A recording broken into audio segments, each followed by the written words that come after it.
Political pluralism, ये first part है। राजनीतिक बहुलवाद, राजनीतिक बहुलवाद उसका पहला पार्ट है।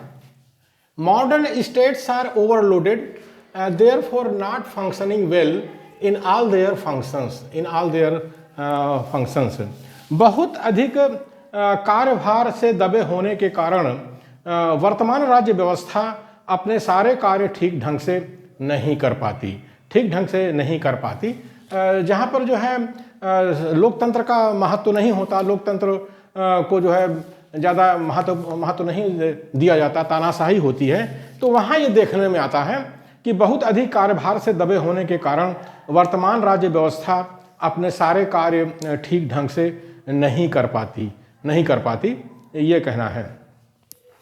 There is apoplexy at the centre and anaemia at the extremities. ये वार्ड साहब कह रहे हैं कि केंद्र रक्तस्राव से और छोर रक्तहीनता से पीड़ित होते हैं। जहाँ पर तानाशाही होती है या एक वर्ग का शासन होता है, जहाँ पर कुलीन तंत्र का शासन होता है, धर्म तंत्र का शासन होता है, वहाँ पे ये देखने को मिलता है कि केंद्र जो है रक्तस्राव से और छोर रक्तहीनता से पीड़ित होते हैं। ये जो है वार्ड साहब कह रहे हैं शासन व्यवस्था के लिए।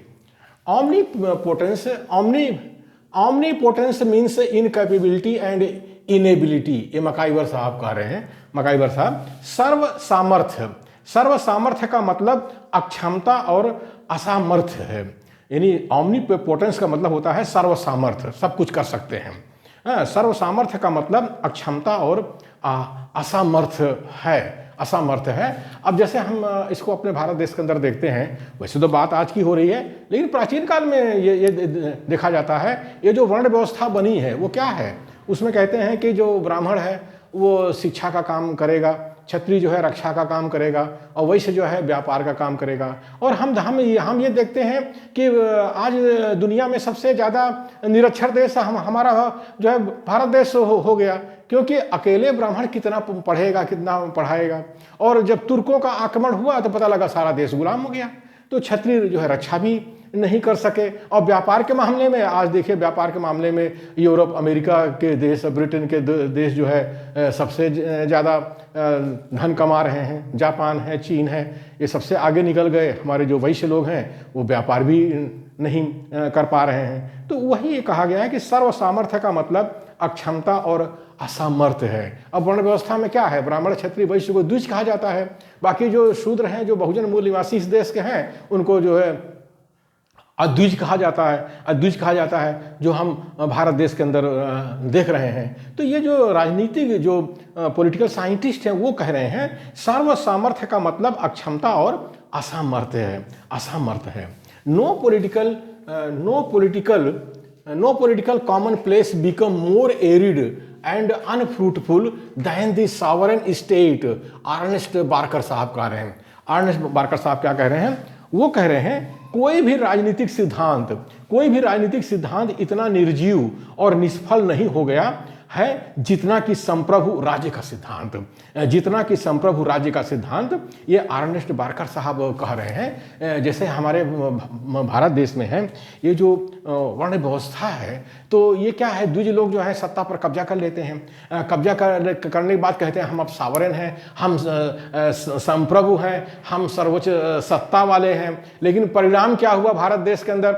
ये हम लोगों ने प्राचीन काल में देखा। ब्राह्मण शिक्षा नहीं दे सका, क्षत्रिय रक्षा नहीं कर सका, और वैश्य जो है व्यापार नहीं कर सका। तो ये जो सावरन जो सिद्धांत है, इसीलिए कहा गया है कि कोई भी राजनीतिक सिद्धांत इतना निर्जीव और निष्फल नहीं हो गया है जितना कि संप्रभु राज्य का सिद्धांत। The notion of sovereignty must be expunged from political theory. संप्रभुता के विचार को राजनीति विज्ञान से हटा दिया जाना चाहिए। इसीलिए जो बदमाशी हमारे भारत देश में वर्ण व्यवस्था को लेकर के हुई है कि शूद्रों को जो है यहाँ पर शिक्षा, रक्षा, व्यापार से वंचित कर दिया गया, तो उसके लिए कहा जा रहा है कि संप्रभुता के विचार को राजनीति विज्ञान से हटा दिया जाना चाहिए। और इस तरह की बदमाशी दुनिया के किसी भी कोने में होगा तो कोई भी पॉलिटिकल साइंटिस्ट इसको बर्दाश्त नहीं करेगा। वो तो कहेगा कि जो है संप्रभुता को राजनीति विज्ञान से हटा दिया जाना चाहिए। Man's social nature, they maintaining finds expression in numerous groups pursuing various ends, religious, social, economic, professional, political. No one of the groups is superior morally or practically to the others. मानव समाज व्यक्तियों का कोई ऐसा बहुलवादियों का दावा है कि मनुष्य की सामाजिक प्रकृति की, बहुलवादियों का दावा है कि मनुष्य की सामाजिक प्रवृत्ति की अभिव्यक्ति विविध गुटों में होती है। इन गुटों के लक्ष्य धार्मिक, सामाजिक, आर्थिक, व्यावसायिक, राजनीतिक आदि होते हैं। इनमें से कोई भी एक गुट नैतिक या अमली तौर पर किसी दूसरे गुट से अच्छा नहीं है।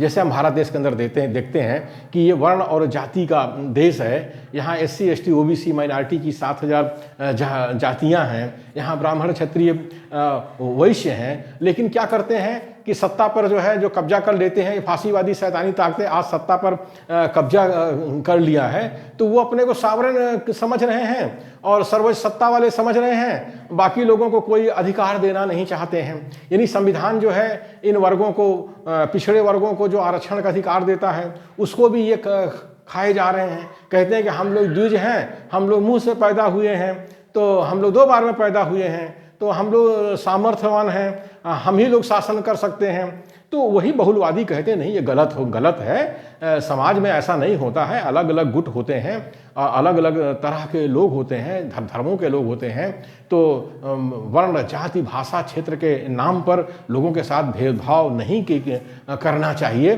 खास करके संप्रभुता के नाम पर, सॉवरेनिटी के नाम पर पावर को डिसेंट्रलाइज करना चाहिए, विकेंद्रीकृत करना चाहिए। यही लोकतंत्र का सिद्धांत है। सबको लेकर के चलना चाहिए।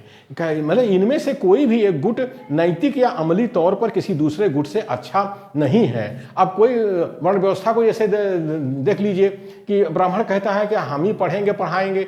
अरे क्या कोई जन्म से पैदा हो गया है कि जो विद्वान हो जाएगा? दूसरे लोग जो है पढ़ नहीं सकते हैं, पढ़ा नहीं सकते हैं। अब क्षत्रिय कहेंगे नहीं, हम ही रक्षा करेंगे। तो क्या शस्त्र का अधिकार केवल क्षत्रियों का है? क्षत्रिय ही रक्षा कर पाएगा? इतिहास में तो देखा गया, तुर्क आए तो उसके तुर्क और मुगलों के सामने तो ढेर हो गए ये क्षत्रिय।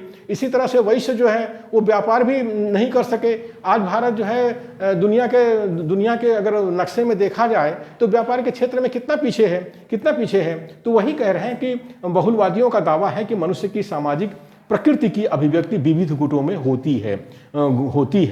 इन गुटों के लक्ष्य धार्मिक, सामाजिक, आर्थिक, व्यावसायिक, राजनीतिक आदि होते हैं। इनमें से कोई भी एक गुट नैतिक या अमली तौर पर किसी दूसरे गुट से अच्छा नहीं है। ये कहना है बहुलवादियों का, यही कहना है।